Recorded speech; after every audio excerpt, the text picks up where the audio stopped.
전문적 식견을 갖고 계신 문무를 겸비한 아주 귀한 분을 모셨어요. 다시 한번 큰 박수 부탁드립니다. 박찬주 대장은 오늘만 발표해서 보류가 된 겁니까? 아니면 영입 취소까지 염두를 하고 계신 겁니까?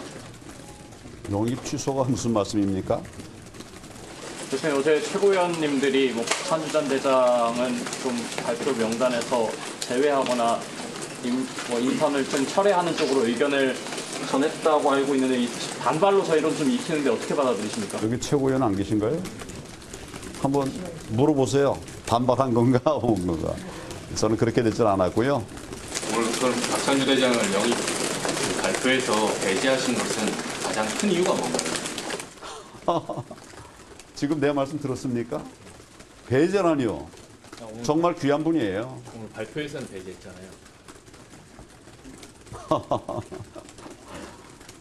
오늘은 경제 관련된 인재들을 좀 중점적으로 말씀을 드렸다. 좀 리더십에 좀 상처를 받았다는 지적도 있는데 좀 글쎄. 그걸 당에 물어보세요. 그 뒤에서 물어오지 말고 정식으로. 한 인사는 이랬다. 그 한 인사가 누군지 얘기를 하시면서 하세요. 오늘 황 대표를 인터뷰했던 기자들이 많이 당황했을 것 같은데 박찬주 전 대장이 아무튼 오늘은 이게 영입 취소한 거냐 보류된 거냐 거기에 대해서 황 대표가 답변을 했거든요. 어떻게 해석을 하세요, 정 교수님? 뭐 취소도 안 했고 뭐 보류도 안 했고 오늘 발표만 안 됐을 뿐이다. 뭐 이렇게 이제 해석이 되는데 영입은 하는 거다. 그건 뭐 기다려 봐야 되겠죠. 그거야. 네. 영입이라는 게 결국 지금 뭐 그냥 당원이 되는 거 아닙니까? 공천을 주겠다는 것도 아니고. 그렇죠. 그래 네. 뭐 본인이 뭐 입당하겠다면 입당을 하겠죠. 그래서 좀 어제까지만 하더라도 뭐 영입 1호라 그러더니 지금 없으니까 네. 결국 뭐 황교안 대표가 이게 지도력이 시원찮은가 이런 얘기가 나오지만 저는 뭐 그래도 그중에 다행으로 생각한 것은 네. 뭐 지도력이 문제있다고 지적할 수도 있지만 또 한편 생각해 보면 언론이나 일반 국민이 걱정하는 것을 많이 신경을 쓰고 있다.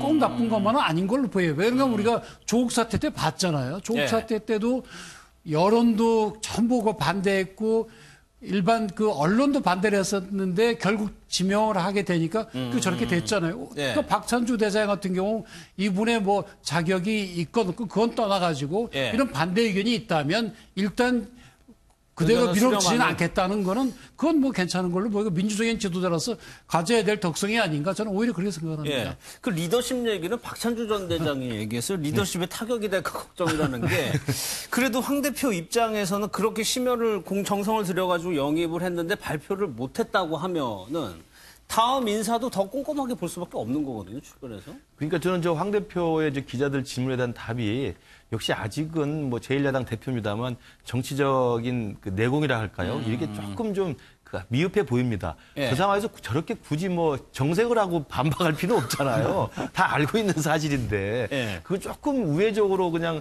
스무스하게 넘어갈 수 있을 텐데도 저렇게 정색을 하고 물어보십시다. 어디 계세요? 이렇게 하면 물어보는 기자가 얼마나 머쓱하겠습니까? 그래서 네. 저런 부분이 아직은 황교안 대표가 신인이라는 생각이 좀 있고요. 문제는 저는 그 내용보다는 우리 정 변호사님 말씀대로 그래도 어쨌든 반발과 여러 가지 문제 제기가 있으니까 일단 보류시킨 거 아니겠습니까? 네, 그렇기 때문에 뭐 고집을 부린 것보다는 낫다는 생각이 있는데 문제는 지금 박찬주 대장을 영입하려고 했던 그 시도 자체가 아직도 어쨌든 한국당 일각에서는 아직 지금 상황 판단을 잘못하고 있는 게 아닌가. 그러니까 지금 내년 총선용으로 사실은 돈 훌륭한 분들 영입하려고 하는 거 아니겠습니까? 그럼 총선용에 지금 한국당 입장에서 가장 절실한 게 뭐겠습니까? 외연이 확장될 수 있는 중도표를 가져올 수 있는 어떤 어필할 수 있는 인사여야 되고 또 하나는 과거가 아니고 미래로 나아갈 수 있다고 하는 민주당과 좀 차별화될 수 있는 미래지향적인 어떤 이미지를 가질 수 있어야 되는데 박찬주 대장으로 상징되는 이 적폐청산의 희생양이라고 하는 부분이 물론 억울한 측면이 있겠죠. 그런데 그럼에도 불구하고 계속 과거의 틀이 갇혀져 있는 거거든요. 그리고 여전히 중도보다는 보수라고 하는 정체성이 훨씬 더 강하게 방점을 찍는 것이어서 그런 식의 전략적인 어떤 총선 전략이라고 한다면 조금 한국당 전체로서도 새로운 재검토가 필요하지 않느냐. 저는 그래서 황교안 대표가 뭐 무시하려고 했던 박찬주 대장이 뭐 일단 보류된 것 자체에 대한 리더십 타격보다도 총선 전략 전체에 대한 새로운 접근이 진지하게 좀 새롭게 공론화돼서 좀 모색돼야 되지 않느냐 이런 생각을 좀 해봅니다. 그게 이제 박맹우 사무총장이 했던 얘기가 있는 것 같아요. 젊은 층에 공감받기 어려운 인사. 이거는 사실 확장성에 문제가 있다라는 지적이고 그거를 최고위원 회의에서 어느 정도 공감을 했다는 얘기니까. 공감을 한 그 부분은 저 좋은 뜻일 수도 있는데 문제는 그런 것 같습니다.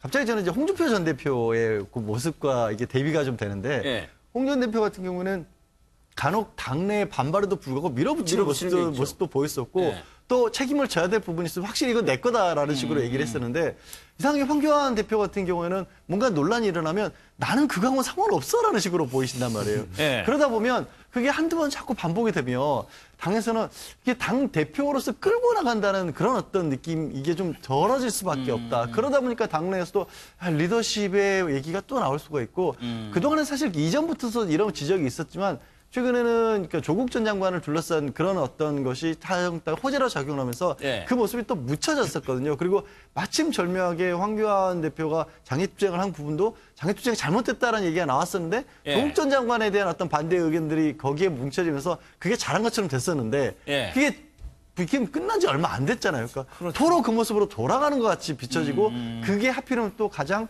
어떻게 보면 지금 새로운 모습을 보여줘야 될 당의 임제 영입 과정에서 이런 부분이 불거지니까 예. 다시 이게 정치라는 거 참 어제 다르고 오늘 다르게 정치인가 봐요, 확실히. 예, 이게 참 어떻게 보면 좋은 기회일 수도 있는데 못 살리고 있다는 생각이 들고 나경원 원내대표와의 글쎄 갈등 아니라고 하는데 계속 또 얘기가 나오고 있습니다. 영상을 좀 보겠습니다. 나경원 대표 어떤 공천 가산점 언급하신 거에 대해서 뭐 비공개 회의 때 해당 행위다 이런 언급하셨다는 보도가 있었는데 그 보도를 보니까요.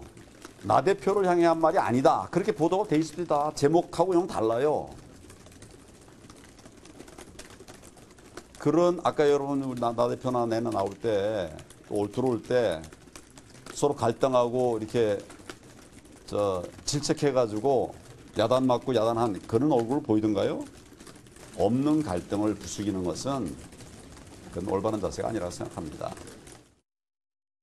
없는 갈등을 부추기는 것이다라고 얘기를 했는데 이게 그 공천에 대한 가산점을 주느냐 이게 나경원 원내대표하고 황교안 대표의 입장이 도대체 뭐냐 이게 황교안 대표의 입장이 좀 알 듯 모를 듯 이렇게 좀 바뀌어왔거든요. 일단 뭐 그 당 대표로서는 원내대표가 한 팀이니까 네. 서로 뭐 협력해서 가는 게 맞죠. 근데 또 그 패스트트랙에 그 막다가 또 뭐 입건된 그런 의원들에게 가산점을 준다든지 뭐 이런 거는 또 외부적인 비난이 있지 않습니까? 예. 또 이번 조국 사태 때 잘했다고 해서 표창장 준 거에 대해서도 내부에서 이제 비난이 있고 하니까 황교안 대표 입장에서는 그거를 뭐 무조건 편을 들 수도 없는 거고 무조건 비판할 수도 없는 거고 일단 우리는 잘해 나간다고 이제 이 얘기는 하지만 예. 지금 이제 이 나경원 원내대표 임기가 이제 12월까지잖아요. 예. 1년이니까. 그러면 12월에 또 새로운 원내대표를 선출을 해야 되는데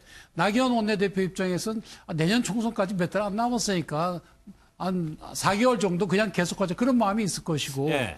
또 다른 사람들은 아니 그래도 나도 이번에 한번 해봐야 되겠다는 생각이 있을 것이고 그 점에서 이제 다른 국회의원들의 이제 그 이해관계도 좀 서로 중첩이 되고 하니까 이렇게 어떻게 보면 그 황교안 대표가 좀 애매한 네. 저런 답변을 취하는 것이 아닌가 뭐 그렇게 추측이 됩니다. 이해찬 대표에 대해서도 당내 쇄신 목소리가 있었죠. 어제 기자간담회를 했고요. 이 내용도 좀 영상을 좀 먼저 보겠습니다. 그래서 저희가 이제까지 밝혔던 그 말씀 그대로 이해해 주셨고요. 저희들의 어떤 이런 뭐 불출마 선언으로 저희들의 심경을 표현을 했고 대표님께서 리더십을 가지고 이제 당을 혁신해 주실 것을 좀 기대하고 우리 당이 쇄신하고 혁신해야 된다는 말씀을 드렸고 저는 20, 30대 젊은 층의 지지를 호응을 더 받는 정당으로 좀 바뀌면 좋겠다라는 말씀을 드렸고 다 공감하셨어요. 네. 구체적인 안을 갖고 얘기하지는 않았습니다. 그 사람들 의견도 뭐 무시해서는 안 되지만 대다수 당원들의 뜻을 따라서 당을 운영을 해야 되기 때문에 그렇게 지금 선거가 몇 달, 5달밖에 안 남았습니다. 5달밖에 안 남았는데 지도부가 여기서 물러나라면 선거를 포기하라는 얘기지 그게 합리적인 주장이 아니지 않습니까? 인위적으로 뭐 물갈이한다, 쫓아낸다 그런 거는 예의가 없는 겁니다. 당내에서는 이 대표 리더십에 대해서 좀 우려하는 목소리도 뭐 일부 있긴 하지만은 이 대표는 이 부분에 대해서는 어제 간담회에서 아주 선을 그냥 탁 잘랐거든요. 그렇습니다. 그러니까 일단 그 초선 의원 불출마 선언이 잇따르고 예. 그다음에 당내에서 이 조국 사태에 대한 일정한 책임과 유감 표명 정도는 해서 국민들의 여론을 조금 다독여 가야 되지 않느냐로부터 시작해서 일정한 총선 대비 당내 쇄신론까지 일고 있었는데 예. 거기에 대해서 이제 그래서 이해찬 대표가 나름대로 정치적으로 대응하기 위해서 지금 사실은 기자간담회를 앞당겨서 한 거거든요. 그렇죠. 그리고 예. 이제 어제 사과는 처음으로 했습니다. 근데 사과도 사실은 좀 뜨뜻미지근한 표현이었어요. 앞에다 전제 조건을 달았지 않습니까? 검찰 개혁에 치중하다 보니까 우리 청년들의 그런 공정에 대한 열의를 내가 좀 무비급했다라고 예, 예, 예. 하는 것이어서 조금 어떻게 보면 좀 못 이기는 척한 엎드려 절받기의 사과였고요. 그다음에 또 하나 앵커께서 말씀하신 것처럼 지금 문제가 되는 게 지금 내년에 출마하려고 하는 지금 현역 의원들이나 출마자들은 내년 총선을 이해찬 대표 얼굴 체제로 가야 되는데 불안하다. 그걸로 예. 갈 수 있을까라는 사실은 드러나지 않지만 이러저러한 모임 속에서 가면 이제 그런 우려들이 있기는 있는 것 같아요. 예. 그렇다고 한다면 그러면 이해찬 대표가 그래도 임기가 있기 때문에 이해찬 대표 체제 갈 수밖에 없지만 조국 사태, 그다음에 내년 총선의 얼굴 이런 걸로 봤을 때 쇄신론이 좀 있으면 거기에 대해서 어떤 대응을 해야 되는데 어제 기자간담회에서 아주 단호하게 선을 그었죠. 예. 그 당 게시판에 나보고 물러나라고 한 사람이 보니까 뭐 한 몇천 명 되던데 전체 당원에 비하면 극소수다라고 이야기를 하시면서 예. 지금 와서 선거를 몇 달 앞두고 나를 바꿀 수는 없는 게 아니냐라고 이제 선을 그었는데 저는 뭐 아까 황교안 대표도 나왔습니다만 지금 내년 총선을 앞두고 여당인 이 민주당 안에서 이해찬 대표 체제로 계속 갈 수 있을지